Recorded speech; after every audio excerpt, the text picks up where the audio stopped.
G'day everyone, Skarvig here with another Q&A update from Atlas. This time around I didn't actually ask any questions, but there seems to be plenty of questions that went around at the time. So the first question is around shield stuns and mace torpedo damage. Basically, someone doesn't like how that is what people have to do to make combat work, and it's not very entertaining. And Atlas's response here is basically that they're not really looking at it at this point in time. They plan to, but at this point in time, they're not actually looking very much at it. Probably because of all the work that they're doing and all the other stuff around the modular ship system, the claim system, and the markets. And so, yeah, it's unfortunate to that person to hear that it will be much later on that gets looked at, but for now, everyone will have to deal with what they got. Alright, with barrel bombs dictating the meta of the game, is there any plans to remove them from a ship combat totally? And their answer here is that they're working on ways to counter the various dominant strategies, and that they're not happy with where the combat is at the moment with ship combat, but they're looking at different strategies on how they can use defensive modules and when they expand the crafting system in the next major patch. So the answer is that no, barrel bombs are not going to go away, but they're probably going to introduce some kind of a new way of actually defending against barrel bombs. So rather than removing things, they're going to be creating new paper, scissors, rock methods, I assume. And so if you're going to defend against barrel bombs, you need to have some unique part that you're going to have on your ship. And if you then have that unique thing, maybe something else will then be able to defeat that. But in turn, paper, scissors, rock, one thing might defeat another, but you then become vulnerable to something else. And that would certainly counter dominant strategies, because you would then have to have some kind of a balance to be able to deal with it, as well as strategies within your actual combat. But I don't really know that much about the ship PvP. I have seen the barrel bombs in action, and I know that they're just ridiculous. When I saw them actually being launched on a ship, it was quite amusing to watch. Are there any plans to limit structures per island to reduce lag and associated spam that we currently have? That's actually a lot better at the moment with the limit of one warehouse per island. I've noticed that spam is definitely down, but yeah, there's still the claims seem to take up a hell of a lot of space. But their answer here is that they're coming from a couple of different angles. They want to work on some memory management, which is good. It kind of needs that in the back end. New structures which are larger, so you don't have to build out of small pieces to make massive structures. And I think we've seen that with the large, what was it? That was the large foundation piece that they've actually put in. So more things like that will obviously help that. And then they're working on some ideas to undercut the motivation for placing lots of small structures for meta reasons, such as making landing tames hard or preventing others from building nearby. Making landing tames hard. It seems like a strange one. So the people who are using buildings to prevent people from landing tames on their islands. I would assume that's what that particular thing means. And then preventing others from building nearby. Obviously that is a thing, but I would like to see them reduce the footprint of the claims. And so at the moment, albeit that I'm only on PvE, I have 7 land claims just so that I can run my 3 automation buildings.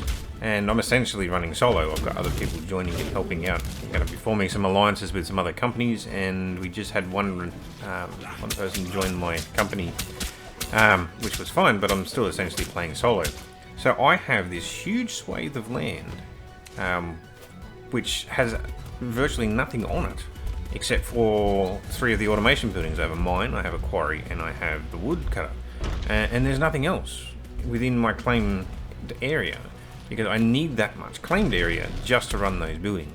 And so I would actually prefer to see the limit be that, see, I don't know what the ideal amount of automation buildings, whether one of each should be sufficient. And I actually suspect that in my head, one of each building should satisfy a company.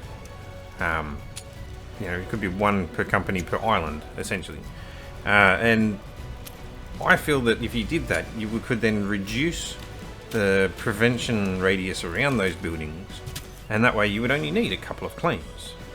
or you need only a small area to be able to put all of your things down, to start getting the resources, to get your market going, to be able to build whatever it is that you want. And then if you needed to do defensive things, be able to actually build walls around your area, you don't need as much because your footprint is a lot smaller. Whether that translates to PvP, I'm not entirely certain. Whether having a small, highly defensible area is better than just claiming an entire island and actually having it defended in that sense. But I would have thought that a smaller area would be easier to defend, but I don't know the PvP world. And maybe someone could let me know down in the comments. Alright, here's a fun word salad for you. The crux of the question is, can they limit the number of armoured docks per company or island? But then it's like, limit the number of docks a company or island can have being used at any given time. Can have being used. It's not quite the right way to say that, but it's an interesting one to try and read. I think I did it like 3 or 4 times before I got it right. Anyway, they've said that not directly. They want to try and change it so that gold is not so much a rare commodity, but a commodity that you have to think about how you spend. And so if you want to build lots of armored docks, well, that's you wasting your gold on those, and you're then going to be lacking for something else. I'm not sure how they're going to actually pull that one about. Here's my own good English. I'm not sure how they're going to pull that one off, because gold is just a time sink. So if you put the time in, you get the gold. Especially for larger groups, you'd be able to get enough gold that you can build as much as you want. I'm not sure where that one's going to come from. Alright, are there any inbound flag claim and island changes coming along the way? And they talk here about heights and radiuses and areas outside of the claims. Atlas didn't really answer that, but yeah, they did say that they're happy with the fact that they put in the significant changes in the last patch, which would be the lawless claim stuff, and then they don't really want to commit to much more yet until they see how the game changes as a result of the stuff going in, because we haven't had it that long, especially since the wipe. And then they've got spending a lot of effort on making the configurations customizable under the bonnet, and that was something they put in there in the last patch. That they mentioned that was one of the things that was being worked on, which I'm really looking forward to, is an expanded set of stuff that you can actually configure servers. That would be really good. And then long term they want valuable locations to take concerted multi-day effort to take. Fighting over valuable locations taking a concerted multi-day effort. That's a significant ask, really. People who do PvP, let me know how long it actually takes to do a naval battle, especially if you've been in a large naval battle. Does it take multi-day effort? I wouldn't, unless they're talking in-game multi-day effort, in which case it's probably not that bad. But if you're talking real-time multi-day effort to take a valuable location, that's a real significant thing. Anyway, they say that they'll talk more once they get closer to rolling these sorts of features out. So that sounds like it's a vision for the game rather than an actual thing yet. Alright, are there plans to add upgradable in-game gear as a needed gold sink, and any chance of adding it back with a new blueprint crafting system that they hinted at? The answer here is that they love the idea of having customizations and making it more interesting within the crafting system. They have to balance it, and it's not a focus of their development time, and that any work done in this sort of area tends to be free time after hours type work, with all the other stuff taking much higher priority. Yeah, I'd love more customizations within the crafting system, and to be honest, I'd actually like more, I guess, skins.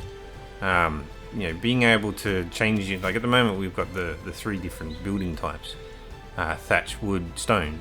And I'd like to see different styles that you can actually apply to those various different ones, and so you can actually create different look and feel with potential culture type ones where you Japanese, Chinese, yeah, Middle Eastern, and so on and so forth. So pick all the various different cultures and then have building skins so that you can actually make things look interesting.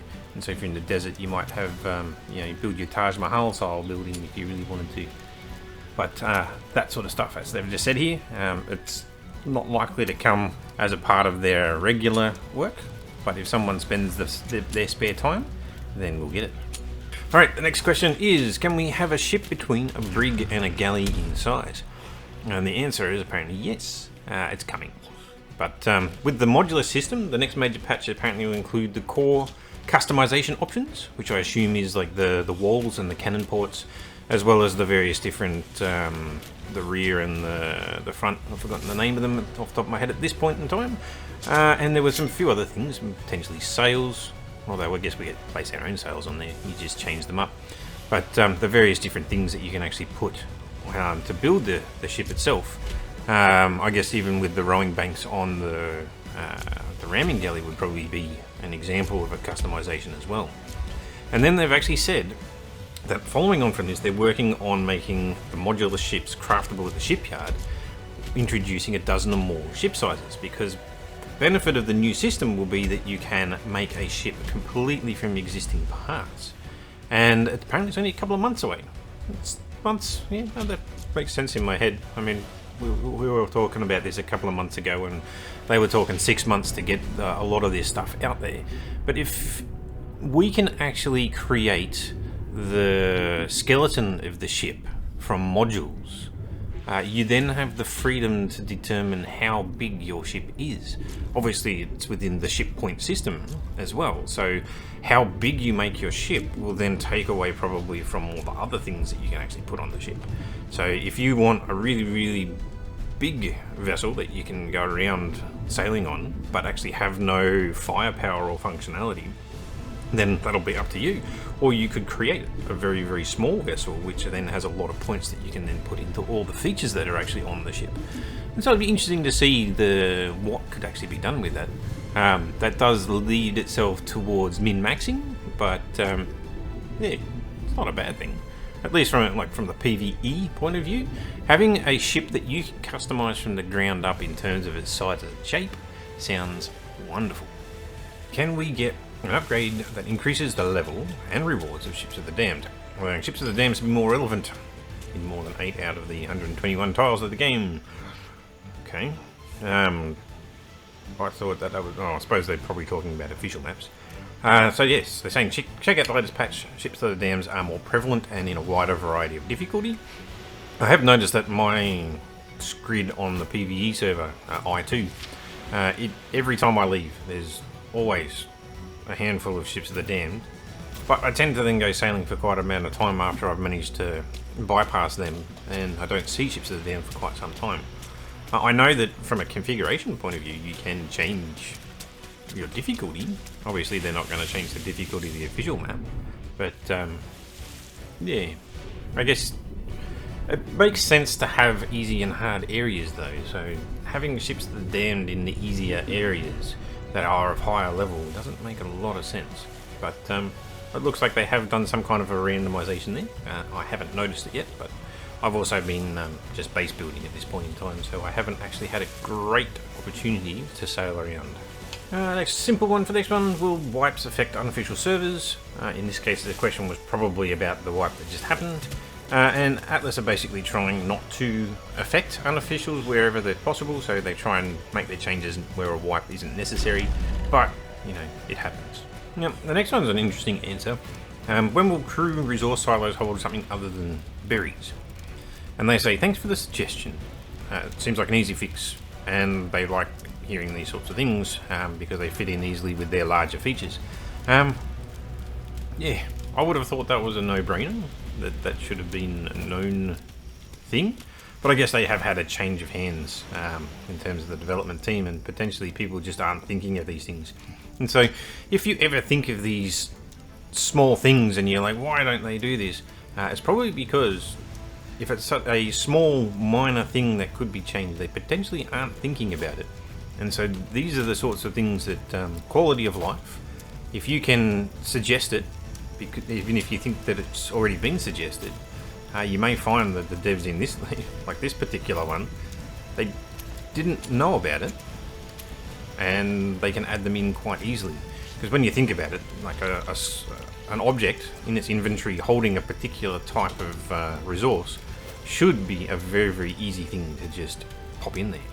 And so little things like that, I reckon that people should probably mention them more often than what they should, because the devs probably aren't thinking of them because they're thinking about the bigger picture stuff like the trade winds and the modular system and all that stuff. that's probably consuming all their time.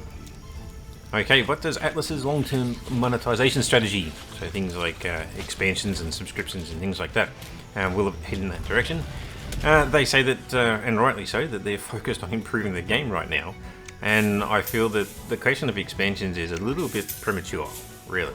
And they say that expansions is the most likely option, as they don't really have any interest in subscriptions and microtransactions, which I think is great to hear, but also that it shouldn't really be a question at this point in time whether they're going to do such a thing. I don't like microtransactions, and even then, like from a not even a money point of view, with the Genesis release of Ark, they introduced the shop in game where you could basically take these hexagons and buy resources through the hexagon shop, and even though that's not using real money, that annoyed the hell out of me because it's essentially a microtransaction system and it's not playing the game.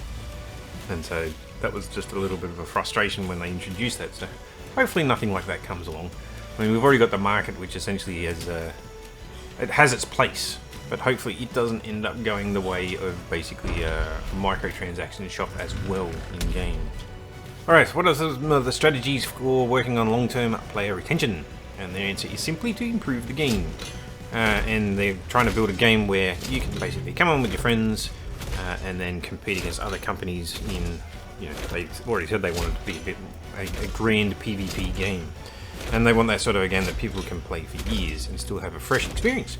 That's a grand idea, and whether they actually manage to do that will be very interesting. And they've still got a lot of ideas that they haven't put into the game, where they were talking about portals, transferring you across the map or into different instances, locations and things like that. So there was all this other stuff that's still yet to actually be put in. And they were talking about company buffs, they were talking about fixed locations that you can fight over. So there's still a lot of stuff to put into the game, and whether that will keep people's attention for years will remain to be seen. I mean, we haven't even got to day one yet, so improving the game is really where it's at, and long-term player retention will come from whatever it is that they manage to put in. Alright, what are your thoughts on the armoured dock now that they've been in the game for a while? They added a cool element, but I believe that they're being used by larger companies. And the answer is that they don't think the armoured docks are where they want them to be, and as things change, the role will also change, but they're focused right now on fixing abuses and exploits. So yes, if the larger companies are abusing them, then the team are currently looking at potential fixes for the exploits, but it looks like they need longer, as after some more time and change, they'll revisit the whole thing and see where they want it to actually fit within the game. Everyone keeps talking about meta, but yes, how they actually want it to fit in there. Alright, is the current training system complete in the dev's opinion? Seems it's not quite everything that was advertised to be. And the answer is no, it's not complete. Apparently it was a rough implementation and they've moved on to roughing in some other things. And so yeah, I guess this was a lot to do with rapid prototyping, although it's not really rapid prototyping, where they've basically just gone, okay, well, we've got this idea. They quickly thrash it out, they get something up and running, and they've shoved it in there. But the thing is, you're supposed to refine and iterate after that, I would have thought. But it sounds like they got it up and running and they shoved it in there, and now they've moved on to other things. And they'll come back to it later. I'm guessing some of the other things became more important, and so they've deprioritized the system. But at least they've said that they'll come back to it, and it does need it. My current feeling on the market now that I've used it is that yes, the user interface and how you actually say what things that you have for sale and how it trades to other things is a bit lacking. Only having 20 line items means that it becomes very difficult to list out everything that you want to actually trade for. And even when you use the catch-all stuff, you might be getting things that you don't particularly want. And it has to line up nicely with what other people want. And having to actually search and find and request those routes is not particularly nice either. I saw someone's suggestion where it was basically, you should just list, these are the things that I have, here's the things that I want, and then the system itself actually determines the routes. You shouldn't have to then go and ask, has someone actually got it? I mean, if someone's listing it, then they have the ability to just go and get it. But, does it become a round robin, first in, first served? It's hard to say, but definitely does need revisiting and making it more user friendly. Alright, any plans to improve how Torpor works in general? Maybe make Torpor do something like mess with the camera like the drunk debuff, rather than it being an instantaneous end to fights. And they've discussed basically this specific approach, but they have to be able to spend time on it. So apparently with the land combat taking quite a lot of resources to actually work on balance, and continuous work on balance, they don't actually have any free resources, and they're going to just leave it as it is, because all their attention is on the other stuff. Even then, like, there was some stuff that they said that they were going to put in, like the portals, which we haven't heard about this particular time around. It seems to be a lot to do with, obviously, the modular ship system. And then they were talking about, what was the other one? It was to do with the company buff system and land-based locations to fight over. I suspect that that's where all the work is going at the moment, but don't really know. Have to wait till they actually announce a bit more of that sort of stuff. Alright, is there any plan to address the lack of craft charges on mainly gun ports, planks and cannons in the game? They must have seen that this question was before the patch, because apparently it was addressed in the recent patch. And I can't even say by my own experience, because I've actually only gotten very few blueprints now since the wipe. Mainly because I've been doing a lot of base building, and the footage I'm probably going to use in the background of this Q&A is actually me building the giant bridge that I'm currently building on my island. But at the very least, they apparently say that one's been patched. Well, there you have it. The Q&A done once again. There's very interesting stuff in there, some run-of-the-mill stuff. And there's not too much hidden information in this particular one, where in the past they've kind of really been loose with what they've been talking about, and as a result you could read in quite a lot of stuff to what they've said. It seems to not quite be the case now. It possibly is because they're firming up the idea of what they want, and it's quite obvious that in a lot of cases they just don't have the manpower to do all the things that they want to do, so a lot of things have hit the back burner while they focus specifically on getting certain things done. And hopefully the next stuff that's coming out that they're actually talking about with the modular system, obviously they talked about having rough code being shoved in there for things like the market, and hopefully they're not just leaving the modular system as a rough installation this time around. It's fine to shove it in there rough to begin with, but I'd love to see them actually iterate until it's actually in a really good state, rather than just going, yep, here it is, and we're going to move on to the next thing. That doesn't sit right with my own head in how you should be doing stuff from a coding point of view, but far from me to tell the company how to actually run their business. It's up to them, and they're the ones with the lofty ideal of creating a game that people will spend years for long-term player retention. We'll wait and see about that one. Anyway, the last thing I'll probably mention in there is that if you do have your own videos and stuff, apparently they're requesting that if you want to submit your videos, I think they will put them up on the pages like Steam, where they have a video that's like a broadcast video, and they'll actually put it up places like that. And there's apparently an opportunity to win a $25 Amazon gift card if you do so. And the link is at the top of the Q&A notes. You can go and find it there. Anyway, thanks for listening in. Make sure that, as usual, chuck some comments down. Tell me what you think about some of the things that are in here. And, yeah. Catch you in the next one.